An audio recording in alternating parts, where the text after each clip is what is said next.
Well, as Israel prepares its ground invasion, Prime Minister Benjamin Netanyahu is vowing to tear Hamas apart. I saw our wonderful fighters who are now on the front line. They know that the whole nation is behind them. They understand the magnitude of the task. They are ready to snap into action at any moment in order to wipe out the bloodthirsty monsters who seek to annihilate us. If Hamas thought we would fall apart, then no, we will tear Hamas apart. Joining me now live from Israel is Yoni Bashan from The Australian. Thank you so much for joining us. Most people are flying out of the war zone. You're flying into it. Yoni, what's the latest with Israel's preparation to launch this ground invasion of Gaza to try and retrieve the hostages?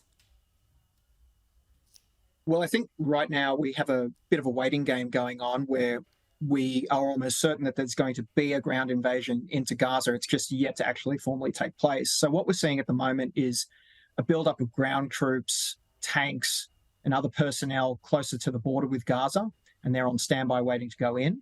And then there are skirmishes occurring up north along the border with Lebanon, where overnight we've had anti-tank missiles fired into Israel, into an area called Shtula, and approximately 5 people have been injured in those attacks. Obviously, there's been an IDF response. But basically, you've got a country in a state of very high alert because you've got a potential front opening up in the north. You've obviously got actions that are going to need to take place in the south.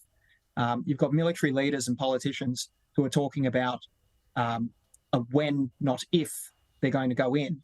And yet we're all kind of waiting for the inevitable to happen. It just hasn't happened yet. And what's the mood like on the ground in Israel? Others I've spoken to have said it's kind of like lockdown, where no one's on the streets and people are just hiding in their shelters. Is that the sense that you're getting?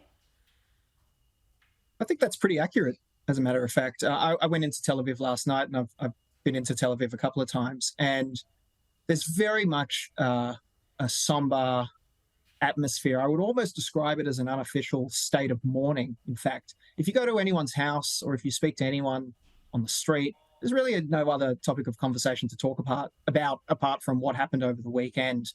Restaurants are closed, cafes are closed. I mean, we're in a country famous for hummus. Pretty hard to find a hummus at the moment. That's a minor complaint, but it's a real one. There's a general atmosphere here of sadness. And as I said, people only want to talk about the one thing. And the second thing they want to talk about is what the government is going to do in response. And I suppose if there's a third tranche to that conversation, it's what are the consequences of that? So there's a high state of anxiety about what the future is going to look like, not just for Israel, but for the Middle East as a whole.